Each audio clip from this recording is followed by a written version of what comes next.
सबसे पहले आप सबके प्रभु यीशु मसीह नाम जय मसीह।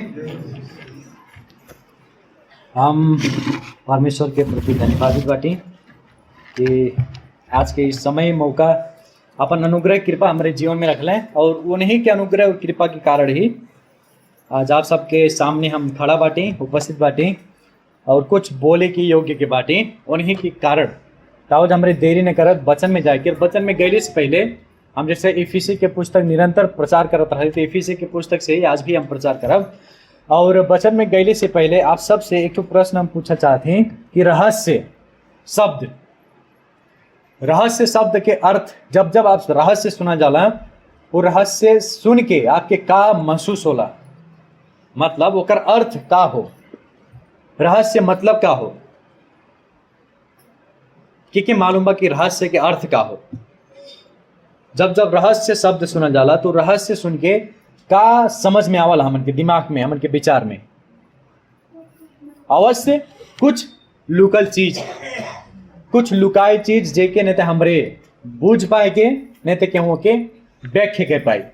यहाँ तक कि बड़ा बड़ा शब्द कोश भी रहस्य के शब्द के अर्थ जब देखल जाए तो ऐसा बतावाला कि केहू भी ओके व्याख्या नहीं कर पाई, केहू भी ओके समझा नहीं पाई। लेकिन आज हमारे इफिसी 6 अध्याय के 1 से 6 पद में कुछ अलग रहस्य के बात देखे जाता। इफिसी 6 अध्याय के 1 से 6 पद में हमन के वो कुल चीज से एकदम अलग रहस्य में बात के देखे जाता। जवन चाहे मानव इतिहास भर में सबसे महिमामय रहस्य के विषय में आज हमारे देखेंगे। मानव इतिहास भर में सबसे अद्भुत रहस्य के आज हमारे देखे जाता। पूरा आदम से लेके अभी तक जितना भी मानव लोग बांटे, जितना भी मनुष्य लोग जन्मल बांटे, उस सब के समय अवधि में सबसे बड़ा, सबसे महिमित, सबसे अद्भुत रहस्य के बात आज हमारे वचन के द्वारा इफिसी 6 अध्याय के इफिसी 3 अध्याय के 1 से 6 पद में हमरे देखेंगे। इफिसी 3 अध्याय 1 से 6 पद।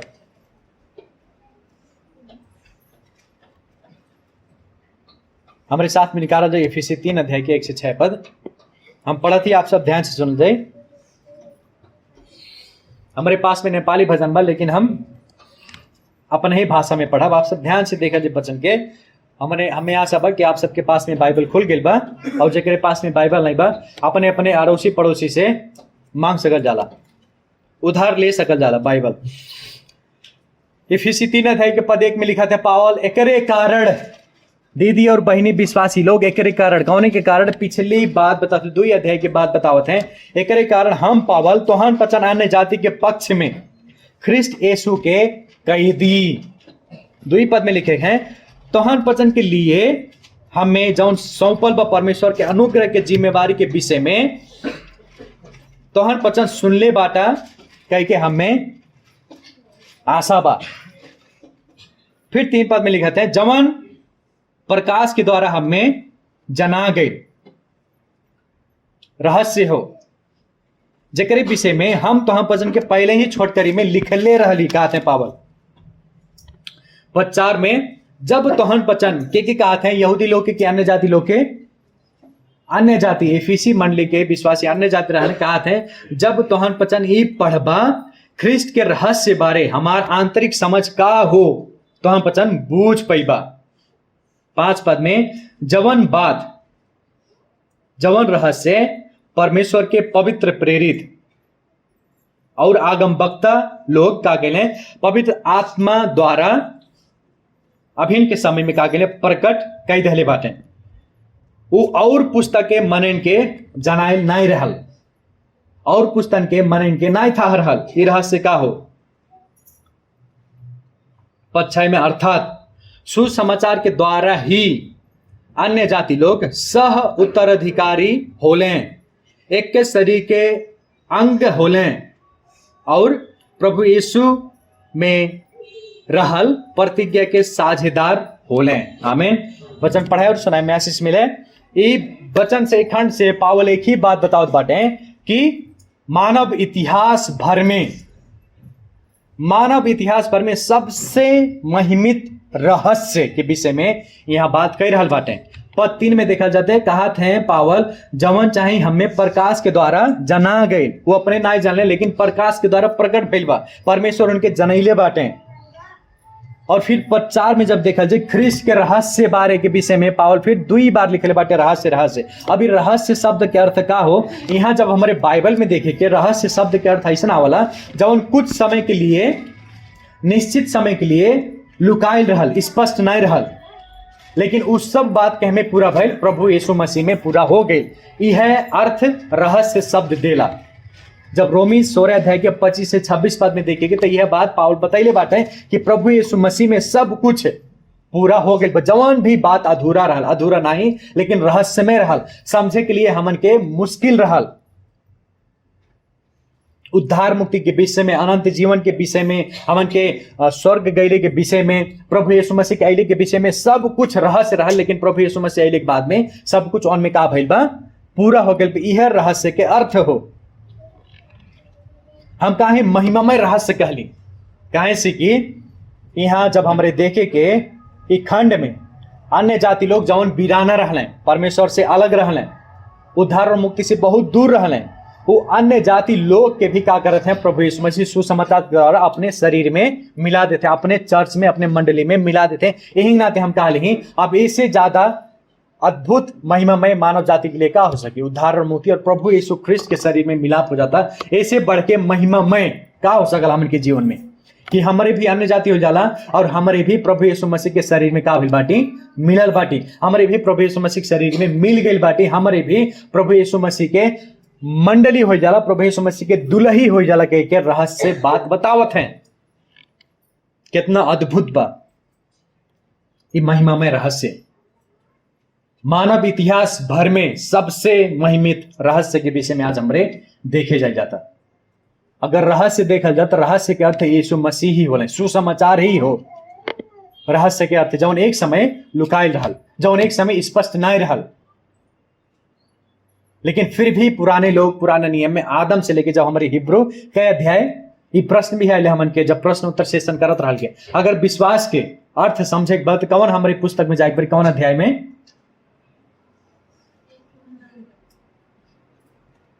विश्वास शब्द हिब्रू के अध्याय, हिब्रू के अध्याय हाजिरी जवाब होए वाला बा, क्यों तैयारी नहीं बा। यह प्रश्न आई हमें मालूम बा, लिख के देती है प्रश्न आई।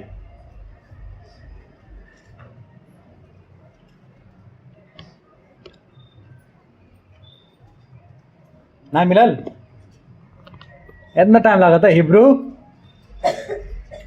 के अध्याय 11 अध्याय। जब हिब्रू 11 अध्याय में हमरे देखे कि सारा लोग विश्वास कर ले प्रभु यीशु मसीह के नहीं देख रहे, लेकिन फिर भी विश्वास के द्वारा ही वहां पसंद का बाटे उद्धार पहले बाटे धार्मिक ठहरा गए बाटे। हिब्रू 11 अध्याय में बतावल है। तो आज हमरे महिमामय रहस्य के विषय में 3 बात हमारे देखे के। पहले बात हमारे देखे के ये रहस्य के सेवक, महिमामय रहस्य के सेवक 1 से 2 पद। दूसरा बात हमारे देखे के महिमामय रहस्य के प्रकाश, वो प्रकाश कैसी प्रकट भइल, वो बात कैसी जना गई, ओकरे विषय में देखे के 3 से 5 पद। और 6वां पद में वो रहस्य के विषय वस्तु का हो, रहस्य वो महिमामय रहस्य का हो कह के हमरे देखे। पहले बात हमरे देखे के महिमामय रहस्य के विषय में उस सेवक के विषय में, जौन सेवक के प्रभु यीशु मसीह प्रयोग के, जौन सेवक के परमेश्वर प्रयोग के लिए 1 से 2 पद में देखल जा हमारे साथ में। और उस सेवक के 2 सोच रहा, जे भी सुसमाचार के सेवक हो, जे भी परमेश्वर के सेवक हो, ओकरे पास में 2 सोच रहा, ओकर दिमाग में खाली 2 सोच रहा सुसमाचार के सेवक के। पहला सोच हमरे देखे के कि उ व्यक्ति सोची कि हमार जीवन केकरे प्रभुत्व में बा, यीशु मसीह के नियंत्रण में बा। मतलब यीशु मसीह हमारे जीवन में क्या करत हैं, राज्य करत हैं। 1 से 2 पद, 1 पद में जो हमरे देखे के प्रमाण पद 1 में देखा जाता है। आप सब हमारे साथ में एक रूपरेखा और मूल सार हम सब मैसेंजर में आप सबके पठा दे रही, वहां से भी सजलो हो सकल, आप सबके देख सकल जाला। जे सुसमाचार के सेवक हो, जे प्रभु के सेवक हो, का सोची पहले बात कि हमार जीवन प्रभु यीशु मसीह के प्रभुत्व में बा, राज्य में बा। वो हमारे जीवन की क्या करत हैं, राज्य करत है, वो हमारे जीवन में क्या करत है, राज्य करत है। हम स्वयं राज्य नहीं करत है, लेकिन प्रभु हमारे जीवन में राज्य करत हैं। एक पद में देखा जाता है, पावल कहते हैं एकरे कारण हम पावल तोहन पचन अन्य जाति के पक्ष में केकर कैदी, केकर कैदी, यीशु के कैदी। एकरे कारण जौन शब्द बा, इस शब्द 2 अध्याय के संदर्भ के बाद बतावल। 2 अध्याय में यह बात बार बार मिलाला कि यहूदी और अन्य जाति के एक शरीर में मिलावट, मेल मिलाप के विषय में दिखाई बा। और वह सुसमाचार के कारण ही पावल का भैला है, कैद में पड़ल है, जेल में पड़ल है। हिंगना कहते हैं तो हम पचन के पक्ष में हम प्रभु यीशु मसीह के कैदी। अब यहाँ पावल गुना सुनाई करते, देखा जब पावल जेल में बाटे, पावल कैद में बाटे, लेकिन इस समय गनगन नहीं करत है, रोवत नहीं बाटे, चिल्लात नहीं बाटे, प्रभु यीशु मसीह के दोष नहीं लगावत है, लेकिन बतावत बाटे कि हमार जीवन हमार नहीं हो, हमार जीवन के स्वामी प्रभु होले, यीशु हमार जीवन के बॉस होले, हम नहीं होली। हमार जीवन हो, हमार विचार हो, लेकिन हम हमारे ही नहीं होली खुद में। प्रभु यीशु मसीह हमारे जीवन में राज्य करत हैं।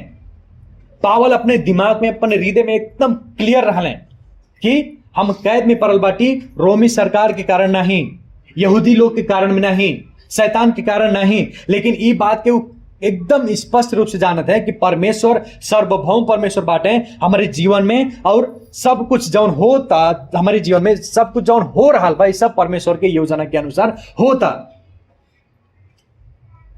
वो एकदम बात जानत रहना कि यीशु ही जीवन और इतिहास के नियंत्रण करेले। इतिहास के परमेश्वर प्रभु यीशु मसीह ही होले, प्रभु यीशु मसीह के अनुसार ही इतिहास चलाला। ये बात के बता रहल बाटे।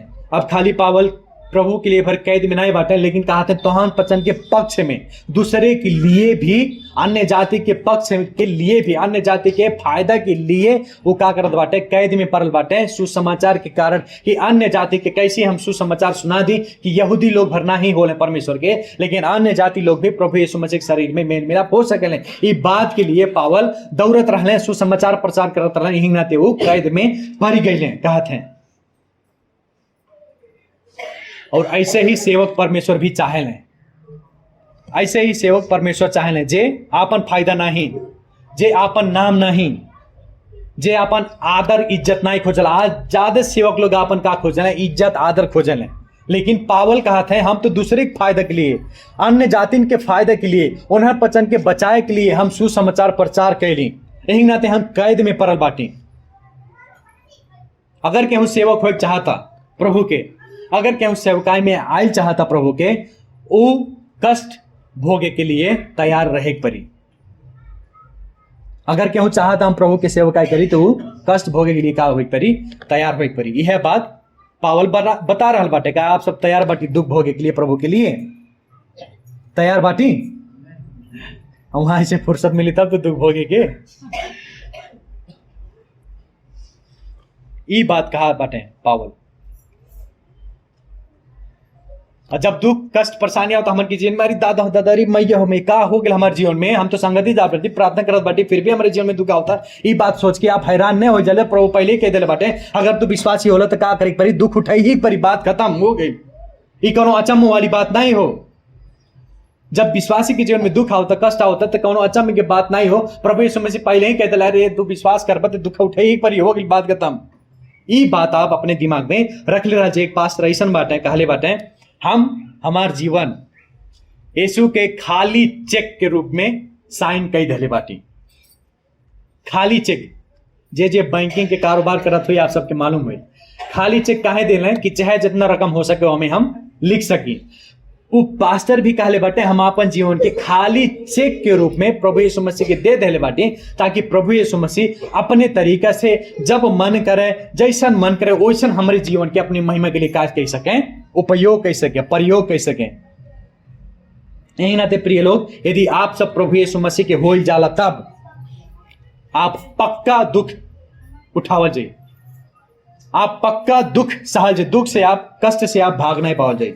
लेकिन एक बात हमन के स्मरण रखे बा, एक बात हमन के समझे बा, प्रभु यीशु मसीह सबसे महान आज्ञा में बतैले बातें मत्ती 28 अध्याय के 20 पद में, देखा हम युग के अंत तकल भी हमेशा हमेशा तोहन पचन के साथ में रहा। ये बात में निश्चित हो जा विश्वासी लोग। पहला सोच एक जे सेवक होकर पहला सोच का होई कि हमार जीवन में के राज्य करत था? प्रभु परमेश्वर राज करत हैं। और दूसरा सोच जे भी सेवक हो, जे भी सुसमाचार के सेवक हो, अगर दूसरा सोच का होई कि सेवकाई का हो उपहार हो। सेवकाई हम अपने से ना ही पैली, सेवकाई हम अपने बल बुद्धि सामर्थ्य द्वारा नहीं करती, लेकिन सेवकाई हमें दिहल गई उपहार हो। पद 2 में देखा जाता है, तोहन पचन के निम्ति के करे निम्ति अन्य जाति के निम्ति हमें सौंप गई परमेश्वर के अनुग्रह के जिम्मेवारी। परमेश्वर के अनुग्रह की जिम्मेवारी, सेवकाई भी परमेश्वर के अनुग्रह के उत्पादन हो। सेवकाई भी जितना भी सेवा आज होता चर्च में, हमन के जीवन में जितना भी सेवकाई हमारे कही जाता प्रभु के लिए, इस सब कुछ परमेश्वर के गिफ्ट हो, परमेश्वर के दिहल उपहार हो। हमारे अपने अंदर से नहीं जगावल गए, लेकिन परमेश्वर के दिहल उपहार हो। हर एक सेवा जितना कही जाता हमन के, उस सब कुछ परमेश्वर के अनुग्रह हो। और जे केहू सोचा था कि हम सेवकाई अपने बल बुद्धि सामर्थ्य शक्ति के द्वारा करत ही, वो व्यक्ति पाप करता, वो व्यक्ति परमेश्वर के विरुद्ध में पाप करता। यह पावल यहां बता रहा बाटे कौन जिम्मेवारी? परमेश्वर के अनुग्रह अर्थात सुसमाचार के घोषणा, खास करके अन्य जाति के लोग में बीच में पावल यह बतैले बाटे परमेश्वर हमें के करे लिए चुन ले बाटे, अन्य जाति के लोग के लिए परमेश्वर हमें चुन ले बाटे, ताकि हम अन्य जाति लोग के सुसमाचार बता सकें। इस जिम्मेवारी पावल के प्रभु यीशु मसीह सौंप ले रहा है।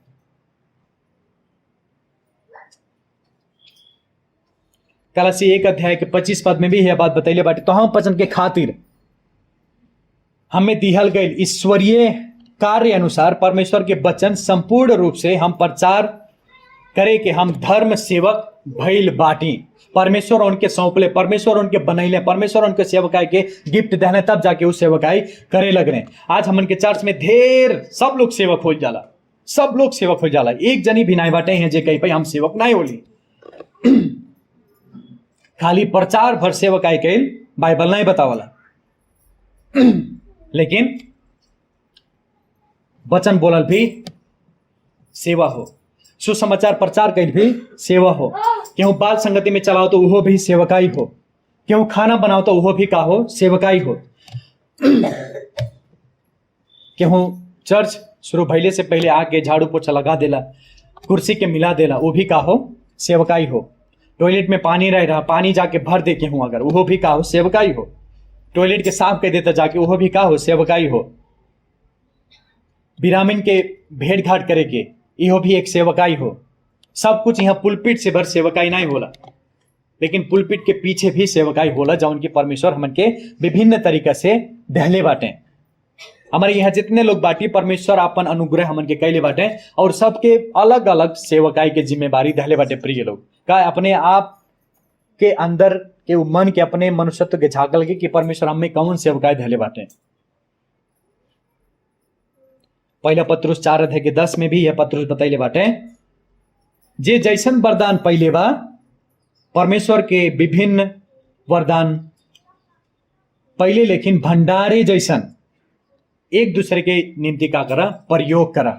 पत्रुस बताओ बाटे एक दूसरे के लिए प्रयोग करे के लिए ही परमेश्वर हमन के गिफ्ट दहले बाटे, उपहार दहले बाटे, सेवकाई के उपहार दहले बाटे, ताकि हमारे एक दूसरे के सहायता कर सकल जा, एक दूसरे के हमारी मदद कर सकल जा। का यार सब एक दूसरे की सेवा कही जाता कि नहीं? कही जाता, कही जाता कि नहीं कही जाता?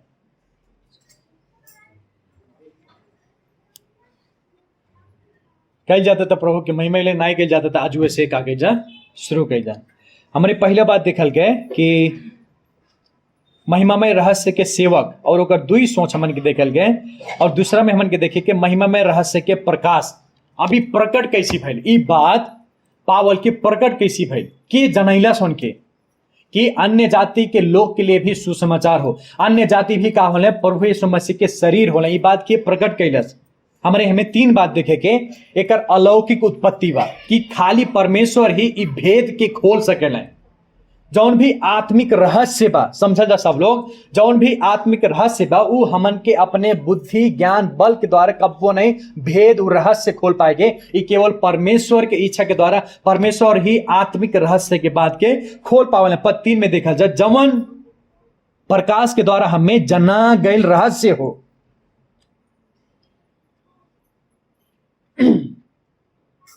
अब यहां पावल बता रहा बाटे हमें अन्य जाति के लिए जौन परमेश्वर के संदेश दियल बा वो हमें कैसी मिलल ओकरे बारे में बात कर रहा बाटे। प्रकाश शब्द के अर्थ का हो? प्रकाश शब्द के अर्थ ऐसा हो ई हो कि प्रकटीकरण, कौनो चीज लुकाइल बा ओकर स्पष्ट तरीका से बता दिहल, निर्देशन कैल, विशेष करके हमन के उद्धार मुक्ति के संबंध में, अन्य जाति के उद्धार और मुक्ति के संबंध में प्रकाश दहले परमेश्वर के पावल के उ रहस्य के भेद खोल दहले। उससे पहले अन्य जाति लोग सभा घर जौन रहल, सभा घर नहीं, पवित्र स्थान जौन रहल, जौन मंदिर बनल है ओके आरी बगली भी जाए के अधिकार नहीं रहे। वहां लिखल रहे कि अगर केहू अन्य जाति यहां से गुजरी ओकर मौत के जिम्मेवार वो खुद हुई। इतना तगड़ा भेदभाव रहल अन्य जाति और यहूदी लोग में। वह भेद हटाए के लिए, वह बात हटाए के लिए पावल के परमेश्वर का के दल भेद खोल दल। अरे तो हम पसंद गलत कर दो। यहूदी लोग खाली सोचत बाटे हमरे परमेश्वर के जन हो जाला, लेकिन परमेश्वर प्रयास से खोलत हैं, कहते नहीं पावल तोहे हम जिम्मेवारी जाती, तोहे हम जिम्मेवारी देती, जा सुसमाचार का करा, अन्य जाति लोग के भी का करा, प्रचार करा। गलाती 1 अध्याय के 12 पद में भी बतैले बाटे पावल का है कि हम ई बात केहू मनुष्य के द्वारा नहीं पहले बाटे, न तो हमें केहू सिखैलस, लेकिन के प्रकाश दहलस, लेकिन प्रभु यीशु के द्वारा, प्रभु यीशु के प्रकाश के द्वारा हमें ई मिलल बा। दानियल की कहानी आप सबके कितना जाने के मालूम बा। जब राजा नबूकदनेस्सर सपना देखेला, सपना के भेद खोलाए के लिए ज्यादा दुनिया भर से जादूगर, टोना मोना करे वाला, रहस्य खोले वाला, सपना के अर्थ बताए वाला के बुलावले, लेकिन उस सब सपना के अर्थ नहीं बता पावले। तब उतना समय दानियल आवले। दानियल 2 अध्याय के 27 और 28 पद के निगारा लेते के हूं।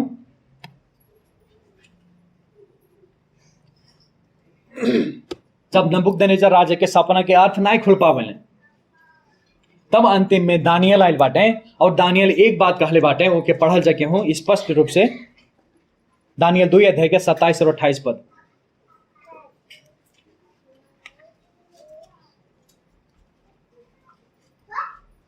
दानियल ने राजा को उत्तर दिया, जो भेद राजा पूछता है वह न तो पंडित, न तांत्रिक, न ज्योतिषी, न दूसरे भाभी को अपने बताने वाले राजा को बता सकते हैं, परंतु भेदों का प्रकट करता परमेश्वर स्वर्ग में है और उसी ने नबूकदनेस्सर राजा को बताया है। देखा जा अंत के दिनों में क्या क्या होने वाला है, अभी सपन और जो कुछ तूने। हाँ हो गई। दानियल यहाँ आके बता रहा बाटे, न तो केहू पंडित, न तो केहू पुजारी, न तो केहू तांत्रिक, न तो केहू टोना मोना करे वाला, केहू भी स्वर्ग के राज्य के रहस्य नहीं खोल पाई, सपना के अर्थ नहीं बता पाई। वैसे के पावल भी जैसे कहले बाटे वैसे दानियल पहले ही कह दिले बाटे, एक जनी हमार पिता बाटे, परमेश्वर बाटे जौन स्वर्ग में बाटे, उनके सिवाय उनके वह भर परमेश्वर होने जे सारा आत्मिक रहस्य के अर्थ खोल सकेला। यह बात यहां पावल भी बता रहे बाटे। अभी आत्मिक रहस्य जब हमन के समझे के रहा, प्रिय लोग, हमन के आज कितने लोग संसार में तपस्या करे जाले, योगा करे लें, दुनिया भर के अपन अपन काम करें, लेकिन कब वो हमारे आत्मिक रहस्य नहीं खोल पाई को, तो जब तक परमेश्वर का भेद नहीं खोल दें, हमारे अपने बुद्धि विवेक द्वारा कब वो नहीं आत्मिक रहस्य खोल पाएंगे, जब तक परमेश्वर नहीं खोल दें। यही ना प्रिय लोग, जौन रहस्य हमन के दिमाग में खोल दिले बाटे परमेश्वर के उद्धार केवल प्रभु में ही बा, उद्धार केवल प्रभु यीशु मसीह से ही मिलल बा। हमारे अन्य जाति भइले के कारण प्रभु यीशु मसीह के शरीर में मिलाप भइल गया, प्रभु यीशु मसीह के मंडली भइल गया, प्रभु यीशु मसीह के दुल्ही भइल गए। ओकरे लिए आप धन्यवाद दिहल जान। अंतिम समय कब रहल कि आप अपने उद्धार और मुक्ति के लिए धन्यवाद दिहल गए? कहिया दिहल जाला? कब दिहल जाला? हफ्ता भर हमारे घरे रहल जाला, कब कब हमारे अपने उद्धार और मुक्ति के लिए धन्यवाद दिले बाटी? लो बताओ जा।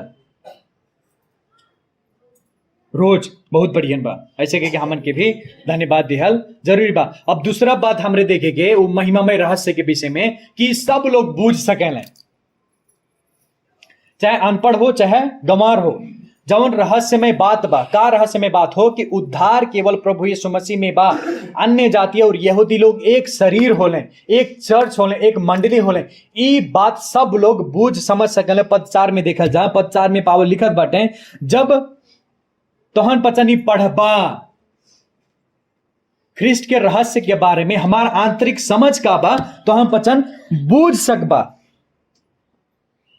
जब का करबा, जब पढ़बा। देखल से कितना स्पष्ट बा वचन। जब तो हम पचन पढ़बा है अन्य जाति लोग, जब तो हम पचन पढ़बा तब समझबा ख्रिस्ट में का रहस्य बा। अब यहां सारा है धर्मशास्त्र समझे की बात नहीं कहते पावल। संदर्भ का बा अन्य जाति और यहूदी लोग एक शरीर होले। अन्य जाति के भी उतने हक बा जितने यहूदी लोग के हक बा प्रभु में। ई बात की बतावत है और ई बात के समझे के लिए तो हम पचन का करे परी, पढ़े की परी। अब सारा बाइबल समझे की बात नहीं कहते पावल, लेकिन यह बात समझे के लिए जब तो हम पचन पढ़बा तब समझ पाइबा।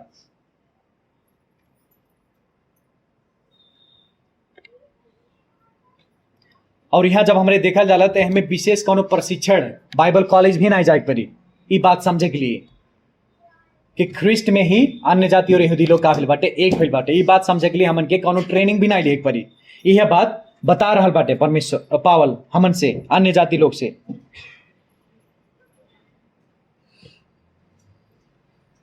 यदि कुछ लिखल बा, यदि कुछ लिखल बा, जब हमरे ओके पढ़ेगे तब हमारे अवश्य समझे के ने कि का लिखल बा। आप सब बाजार में जाए जाला अथवा कहीं भी जाए जाला, मैसेंजर में जब सूचना पठा जाए जाला हमरे केहू पठावला, तो ओके बूझे के लिए का करे पड़ल, हमन के पढ़े के पड़ल। ए फलाना फलाना गते कांच बाजार में संगति बा। पावल कहते जब तो हम पचन पढ़ब तब तो हम पचन का पाइबा, समझ पाइबा। ऐसे कह के कितने लोग जब अध्ययन कैले वचन, जब वचन के सुन लें, जब वचन के पढ़ लें, उन्हीं समय में आपन अवस्था के समझ गए। उन्हीं समय में उद्धार और मुक्ति का हो, उद्धार और मुक्ति कह में बा, वो बात के समझ गए। हम एक बार आप सबके बतैले रहे अगस्टिन के विषय में, जो चर्च पिता होले वो अनैतिकता में जीवन जियत रहले, अपन जीवन के पूरा तहस नहस कैले रहले। उनके महतारी बार बार उनके समझावत रहली कि हमन के संसार के लिए नहीं जियल जाला प्रभु बेटा, हमन ये प्रभु के लिए जियल जाला। लेकिन वो बात नहीं समझे। जवान लखा रहले 16, 17, 18 वर्ष के। लेकिन एक दिन ऐसे गार्डन में चलत रहले, बगीचा में चलत रहले, वहां लड़के पढ़त रहले, कुछ पढ़त रहले अपने आप में, तो वहां उन्हें चिल्लात रहले उठाओ और पढ़ा, उठाओ और पढ़ा, उठाओ और पढ़ा। वो बात उनके कान में सुनाई देता, तो वहीं रहल बाइबल उठा के जब पढ़ लें, रोमी के पुस्तक से निकाल लें, रोमी के 16 अध्याय के निकाल लें, नहीं 13 अध्याय के निकल लें। रोमी 13 अध्याय निकलने के बाद में जब वो वचन के पढ़ लें, वही समय में वो टुकड़ा टुकड़ा हो गए, उद्धार मुक्ति समझ गए कि उद्धार मुक्ति के में बा हम कैसन जीवन जिए थी। यह बात पावल भी बता रहल बाटे। हमारे यहाँ कितने लोग बाटी, कितने लोग की जब गवाही हमारे सुनेंगे तब कहल जाए जब हम वचन पढ़ ली, तब जब हम वचन सुन ली, तब ये वचन इतना शक्तिशाली बा कि हमारे उद्धार मुक्ति समझे के लिए, उद्धार मुक्ति बूझे के लिए हमन के वचन पढ़ल का बा आवश्यकता बा। प्रिय लोग, आप सबके गांव घर में परिवार में केहू उद्धार के खोजत हुई, केहू उद्धार और मुक्ति के विषय में समझे के प्रयास करत हुई, ओकरे लिए एक उपाय बा। 500-400 कितना होला खर्चा हुई, ओके लेके बाइबल के किनल जा और वो बाइबल के अपने इष्ट मित्र के कागज उपहार में दे दिया जा, ताकि बाइबल खोल के पढ़ें और समझ सकें हमार अवस्था कैसन बा और प्रभु में हमार अवस्था कैसन हो सकल के। और तीसरा बात हमन के देखेंगे प्रकाश के विषय में कि ई पवित्र आत्मा का कहले प्रकट कई दहले। पद 5 में देखा जाता है,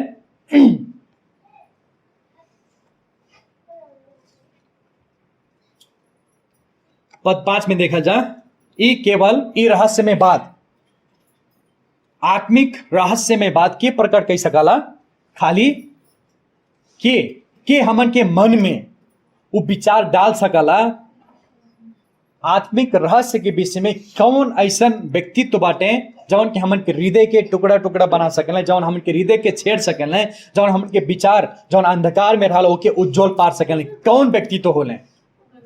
पवित्र आत्मा परमेश्वर ही होले।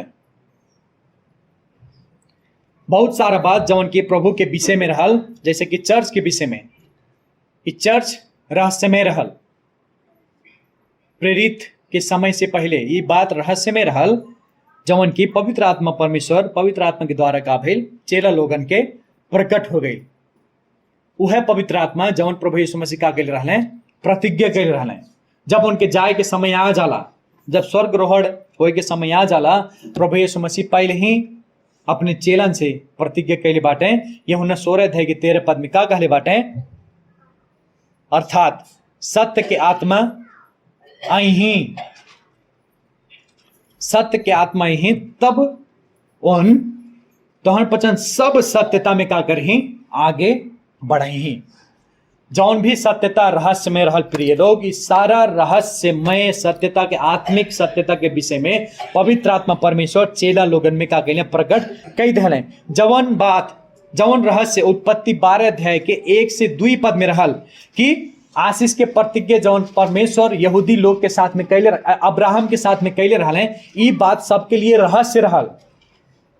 एक मसीहा के द्वारा, एक पुत्र के द्वारा सारे संसार के लोग आशीष पाई ही, ये बात तब तक रहस्य में रहल जब तक गलाती में पावल 3 अध्याय के 8 पद में ऐसा ना लिखल है कि परमेश्वर ही का कहले अन्य जाति लोग के विश्वास के द्वारा धर्मी ठहराइले बाटे। ये बात रहस्य में रहल,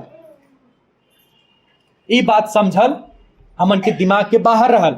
हालांकि सब लोग समझत रहले, बुझत रहले कि विश्वास के द्वारा होई, प्रभु यीशु मसीह के द्वारा होई, लेकिन असल तरीके से नहीं बुझले रहले जब तक पावल ये बात के नहीं लिखल है। और यह बात के प्रकट कई दहल पवित्र आत्मा चेला लोगन में प्रकट कई दहल।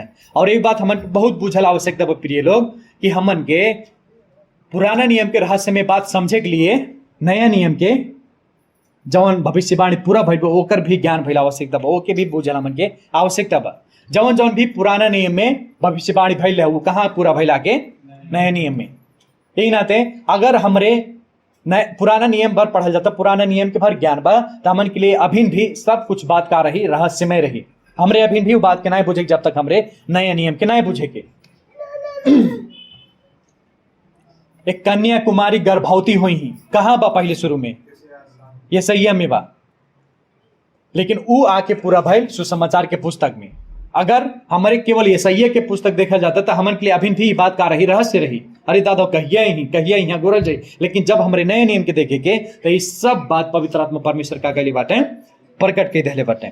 और ये बात परमेश्वर के चुन ले, प्रभु यीशु मसीह अपने पवित्र प्रेरित लोग के, अपने जन लोग के चुन ले, आगम वक्ता के चुन ले, प्रेरित लोग जो उनकी सुसमाचार प्रचार घोषणा कैले आगे बढ़े लें और पत्र भी लिख लें, धर्मशास्त्र भी लिख लें। वो लोग के प्रभु यीशु मसीह चुन लें कि ई रहस्य में बात का करें, अन्य जाति के बीच में का करें, जाके बता सके। वैसे कि हमन के भी प्रभु यीशु मसीह चुन ले बाटे कि हमारे और अन्य जाति लोग के भी जाके बता सकल जाए। यहाँ कौनो भी जातीय भेदभाव नहीं बा के परमेश्वर कहले बाटे, कौनो भी राष्ट्र के मने रहे, कौनो भी जाति के मने रहे, उद्धार मुक्ति केवल प्रभु यीशु मसीह में बा के पावल के प्रकट कई दहले रहले, प्रेरित लोग के प्रकट कई दहले रहले पवित्र आत्मा। और जब हमारे प्रेरित के पुस्तक में देखे के तो हजारों हजार मंडली में काबिल बाटे जुड़ल बाटे, बार बार कहूँ 7,000 कहूँ 3,000 एक ही बार में चर्च में जुड़ल बाटे अपन उद्धार और मुक्ति समझने के बाद में।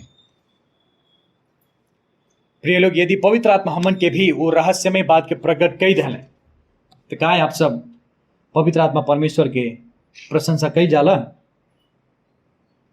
हमारे खाली परमेश्वर और प्रभु यीशु मसीह के भर धन्यवाद दिया जाला, हमारे केवल परमेश्वर के भर धन्यवाद दिया जाला, लेकिन पवित्र आत्मा परमेश्वर के हमरे इनकार कई जाला, तिरस्कार कई जाला।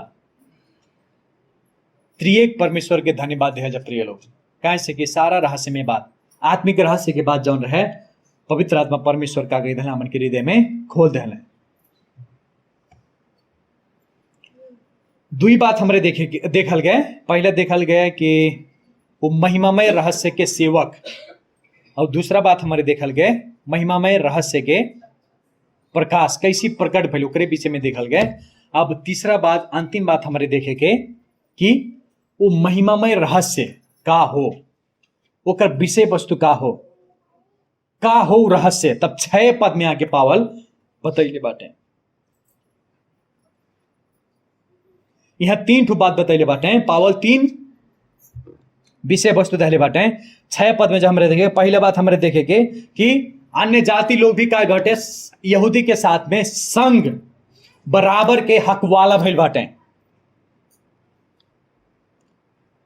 अन्य जाति लोग भी यहूदी के साथ साथ में का भइल बाटे, बराबर के हक वाला भइल बाटे। 6 पद में देखल जाए शुरुआत में, अर्थात सुसमाचार के द्वारा ही अन्य जाति लोग सह उत्तराधिकार मतलब सह उत्तराधिकार लोग भइल बाटे। हक वाला के मतलब जाना जाता, हक वाला उत्तराधिकारी।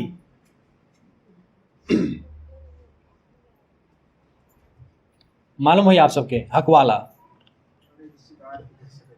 रिश्तेदार ना हो, रिश्तेदार से बहुत अलग हो। हाँ अच्छा, हिस्सेदार हम तो रिश्तेदार। हाँ हिस्सेदार मतलब हमार पिता के जितना भी संपत्ति बा ओकर हक वाला के होई, बेटवे हुई, लड़के हुई। तो अन्य जाति लोग भी ई बात से अलग रहले, दूर रहले। देखल जा कैसी भैले सुसमाचार के द्वारा अन्य जाति लोग भी यहूदी के साथ में, यहूदी लोग सोचत रहले हमारे भर ही परमेश्वर के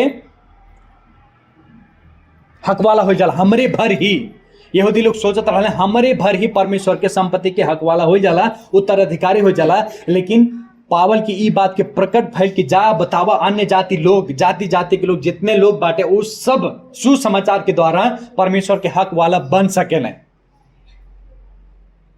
जब हमारी 2 अध्याय के 12 पद में देखेंगे, पावल वहां स्पष्ट रूप से वर्णन के लिए बाटे कि अन्य जाति लोग के अवस्था कैसन रहला। अन्य जाति लोग का रहले ख्रिस्ट से अलग रहले, इजराइल के नागरिक के हक से अलग रहले, बाहरे रहले, प्रतिज्ञा के जितने भी करार रहे वो करार से विहीन रहले, आशा रहित रहले और इस संसार में परमेश्वर रहित रहले। ऐसन अवस्था रहे। लेकिन पावल यह बतावत बाटे सुसमाचार के द्वारा उससे पहले अन्य जाति लोग का रहले पिता परमेश्वर से जितना भी आय वाला संपत्ति रहे वो सब चीज से का रहले वंचित रहले। लेकिन केवल सुसमाचार के द्वारा अन्य जाति यहूदी के संग में बराबर के हक वाला भइल बाटे। ई बात के बता रहल बाटे। इफिसी 1 अध्याय के 3 पद में जब देखेंगे, परमेश्वर का कहले बाटे हमन के हर एक आदमी का आशीष से स्वर्गीय स्थान में का कहले बाटे, ख्रिस्ट में प्रभु यीशु मसीह में हमन के भर दहले बाटे। उस सारा संपत्ति से अन्य जाति लोग अलग रहले, बहुत दूर रहले। और यह बात बताओ बाटे जे के उस सुसमाचार में विश्वास करी उ का होई, उस सारा आशीष प्राप्त कर सकला। वो भी का हो सकला, परमेश्वर के हक वाला बन सकला, परमेश्वर के उत्तराधिकारी बन सकला। परमेश्वर केवल यहूदी लोग की चुनले रहले, शुरू में एक राष्ट्र चुनले रहले, वह अपन प्रजा बनेले रहले। लेकिन देखा जाए सुसमाचार के द्वारा चाहे जौन भी जाति के लोग रहे परमेश्वर के पुत्र और पुत्री बन सके। बात ये पावल बता रहल बाटे।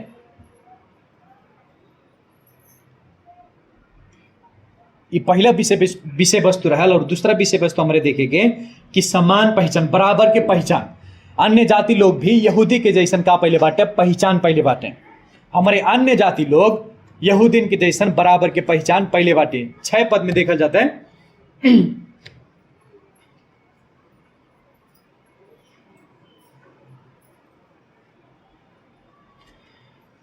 एक के शरीर के अंग अन्य जाति के पावल बतावत बाटे कि हमारे ई पहचान पहले बाटे। प्रिय लोग, विश्वासी लोग ई पहचान पहले बाटे। यदि केहू प्रभु में आवता, यदि केहू सुसमाचार के विश्वास करता तो वही समय वो नया पहचान पा जाता। पावल भी बतैले बाटे यदि केहू ख्रिस्ट में बा, यदि केहू प्रभु में बा, का हो, नया सृष्टि हो। वही समय वो व्यक्ति नया पहचान पा जाता। कौन पहचान हो कि हमारे प्रभु यीशु मसीह के का हो जाला, शरीर हो जाला। ये अन्य जाति ई पहचान के प्राप्त कैले पहले सुसमाचार के द्वारा। और यही जाके सारा दुश्मनी, सारा जातीयत भेदभाव के बड़ा बा के छोट बा, ई वाला सोच यहाँ आके का होला, खत्म हो जाला। सारा दुश्मनी के अंत कहाँ होला, प्रभु यीशु मसीह के शरीर में। जब 2 जाति के लोग प्रभु यीशु मसीह के शरीर में जुड़ाव होता, प्रभु यीशु मसीह की मंडली में होते हैं, वहां सारा दुश्मनी का हो जाता, खत्म हो जाता। अगर दुश्मनी अभी भी चल रहा है घर में, परिवार में, समझ लिया जा हमारे अभी भी प्रभु यीशु मसीह के शरीर नहीं बनल गए।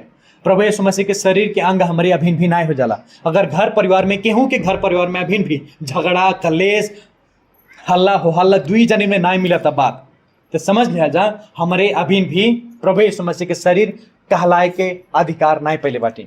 हमारे प्रभु यीशु मसीह के शरीर नहीं हो जाला। ये बात के आप समझ ले जा बुझ ले जा। आप अपने शरीर के कौनो भी अंग के कैसी घीड़ा कैसे कर जाला बताओ जा। केहू बा यहाँ अपने शरीर के जौन भी अंग बा ओके सरापाला ओके माराला ओके गरिया वाला केहू बा यहाँ केहू बा हाथ उठाओ जा। तो हमारे कैसी एक दूसरे विश्वासिन के विरुद्ध में कैसे हमारे एक दूसरे की घिड़ा कैसे कर जाला, कैसी एक दूसरे के हमारे एक दूसरे से कैसे हमारे झगड़ा कैसे कर जाला, एक दूसरे के हमारे कैसे शराब सका जाला जब हमारे प्रभु के शरीर हो जाला तब।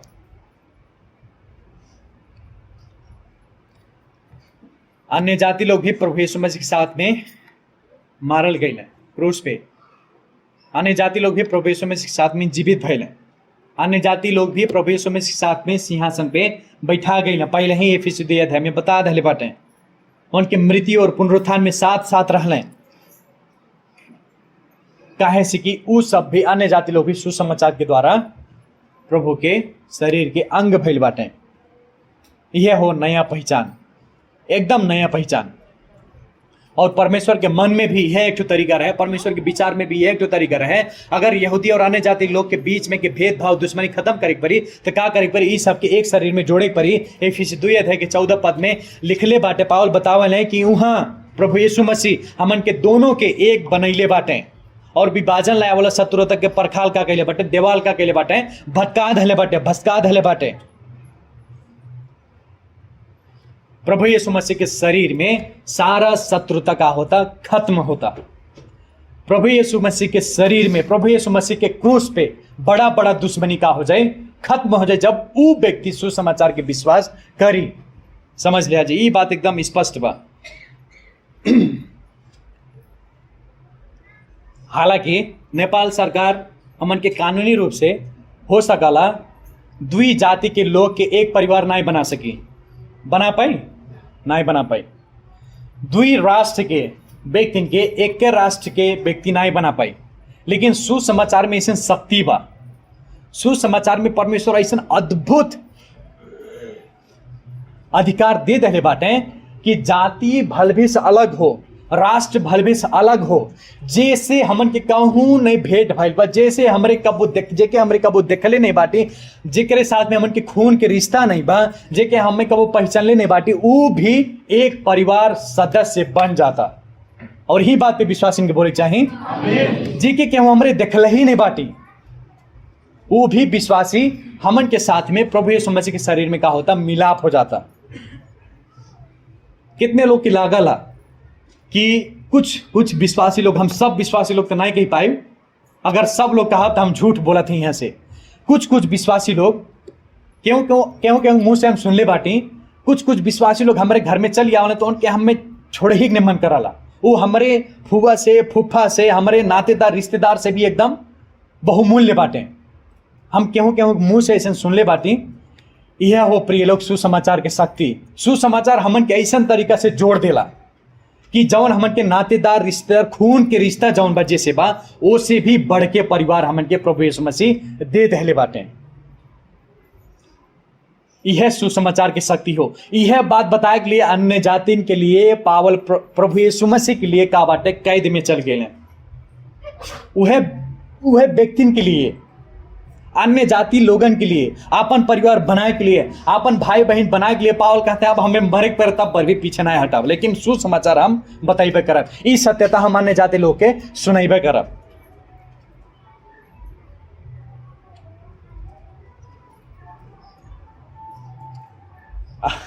अगर कहूँ झगड़ा होता तो के पुलिस थाना ले गए जरूरी नहीं बा। एक ठू उपाय हम आप सबके आज बताओ थी। अगर केहू दुई जनीन में विश्वासी की बात करते हैं, अविश्वासी की नहीं। विश्वासी तो कैसी कह सकल जाला जे सुसमाचार नहीं विश्वास कैले बा, नाम के विश्वासी मान ले जा।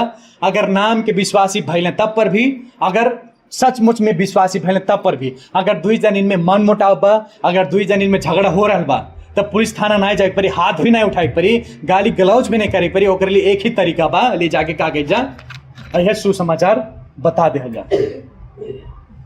इस सुसमाचार में न शक्ति बा जुरंत तो ना हो सकला। अगर पवित्र आत्मा परमेश्वर काम करी तो जुरंत हो सके, लेकिन इस सुसमाचार में न शक्ति बा दुई अलग लोग के भी का कहते जोड़ देला। केहू मौसा बन जाही, केहू मौसी बन जाही, केहू काकी बन जाही, केहू काका बन जाही, ई हुआ केहू मामा बन जाही, केहू मामी बन जाही। अपने परिवार से भी बढ़ के बन जाने विश्वासी लोग। ये बात यहाँ बता रहा बाटे पावन। आप सब हमारे ख्याल से अपने जीवन में पाइल गए बाटी वैसन विश्वासी लोग, वैसन परिवार हो कि नहीं हो? अगर हो तो विश्वासी बोले चाहे हमहू पहले बाटी,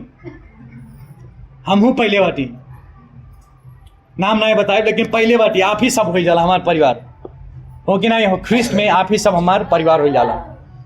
नहीं हो पहले बाबा, शुभम भी पहले बा।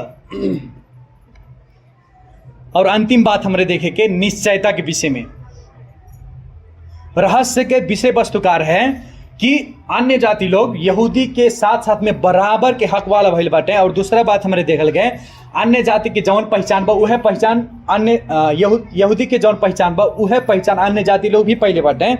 और अंतिम में हमरे देखे के जौन जौन निश्चयता यहूदी के पास में रहे उहे निश्चयता अन्य जाति लोग भी पहले बाटे। 6 पद के अंतिम में देखा जाता है और ख्रिस्ट यीशु में रहल प्रतिज्ञा के साझेदार होले। के होले? अन्य जाति लोग। परमेश्वर शुरू से ही केकरे साथ में प्रतिज्ञा कैले बाटे? कौन राष्ट्र के साथ में, कौन जाति के साथ में? यहूदी इजराइली लोग के साथ में नहीं। तो सारा प्रतिज्ञा परमेश्वर केकरे साथ में कैले रहल है? यहूदी के साथ में। अन्य जाति लोग के साथ में प्रतिज्ञा नहीं रहल, कौनो भी नहीं रहल। यही नाते बोल रहल बाटे पावल यहाँ सुसमाचार के द्वारा जौन भी प्रतिज्ञा यहूदी लोग के लिए रहे वो प्रतिज्ञा में हमारे भी साझेदार हो जाता। हमन के लिए भी वो प्रतिज्ञा बनी जाता, हो जाता। जौन जौन प्रतिज्ञा परमेश्वर, जौन जौन निश्चयता परमेश्वर यहूदी लोग के देहले बाटे वह निश्चयता हमारे भी पावल जाता सुसमाचार के द्वारा। कौन प्रतिज्ञा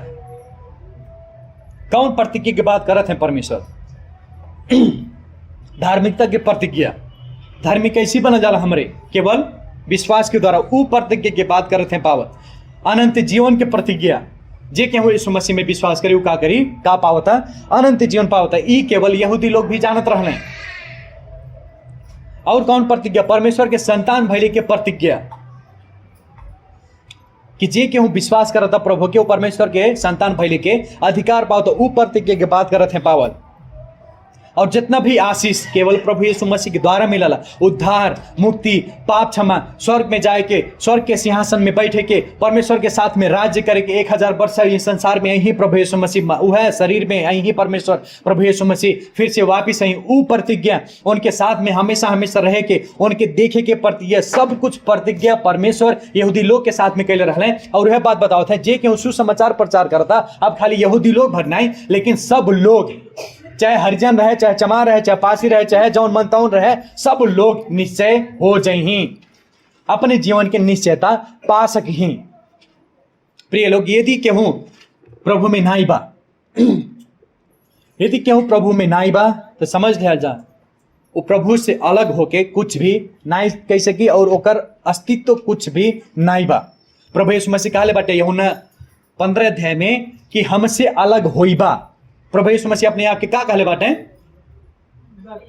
दाख के बोट कहले बाटे। वो पेड़ होले और हमरे का हो जाला? डाली हो जाला। अगर डाली पेड़ से अलग भई तो कुछ भी ना कह सकबा।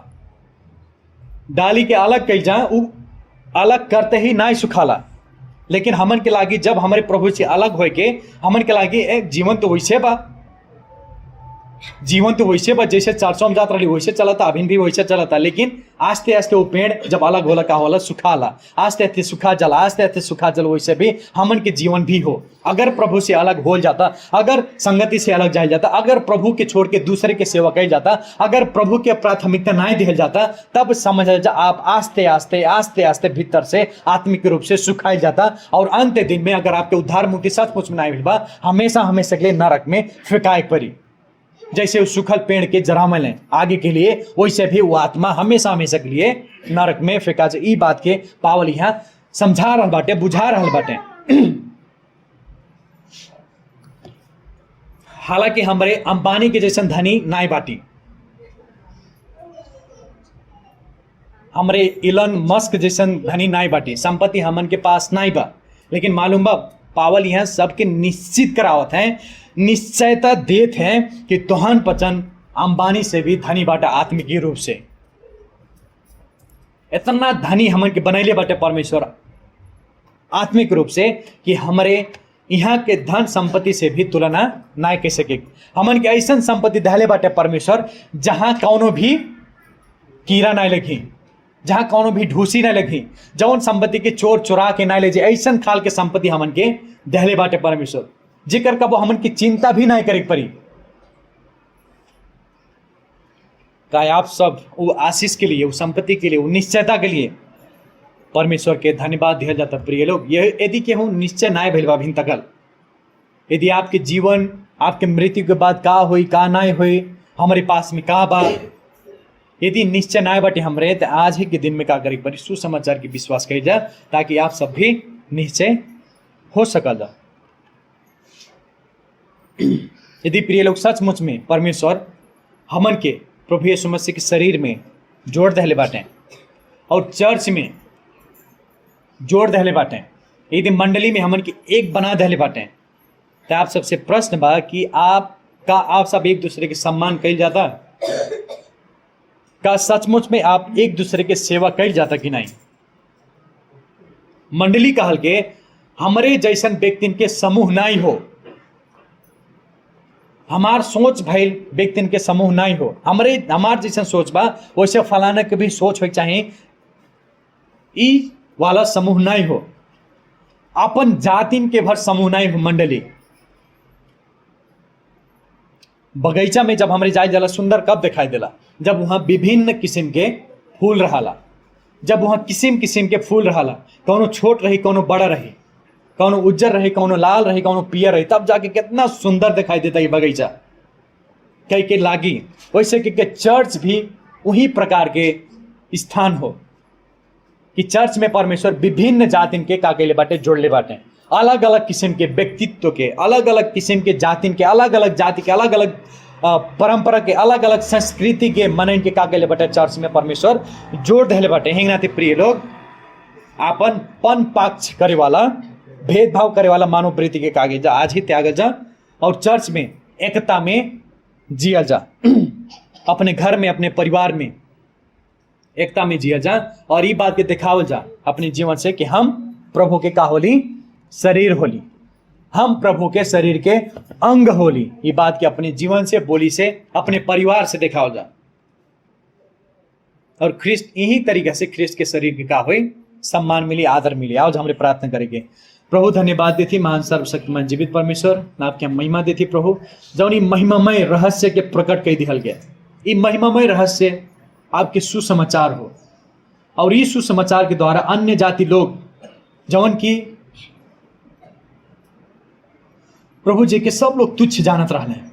बाइबल के अनुसार खाली मानव जाति में दुई जाति रहना है, यहूदी और अन्य जाति। यहूदी लोग आपके चुनल लोग रहना है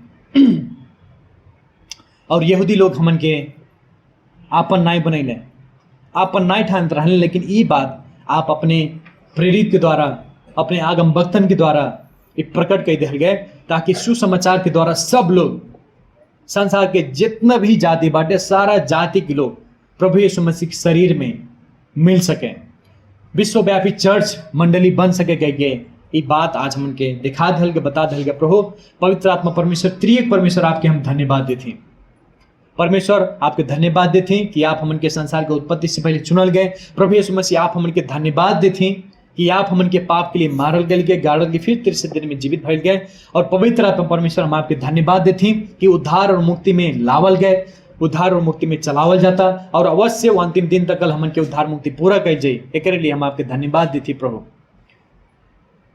कितना असल, कितना महान योजना बा परमेश्वर। प्रभु धन्यवाद हो। धन्यवाद देते प्रभु इस सुसमाचार के ये रहस्य के हमारे रहस्य में न रखल जा अपने जीवन में, लेकिन हमारे हिम्मत दिया जा प्रभु, शक्ति दिया जा, ताकि हमारे बाहर जाके भी सुना सकल जा, बता सकल जा, ताकि वो लोग भी समझ सके कि उद्धार केवल प्रभु में बा और उद्धार के द्वारा ही, उस सुसमाचार के द्वारा ही हमन के ख्रिस्ट के मंडली बन सकेंगे, हमारे प्रभु के शरीर के अंग बन सकेगी। बात के हमारे जाना जाता है।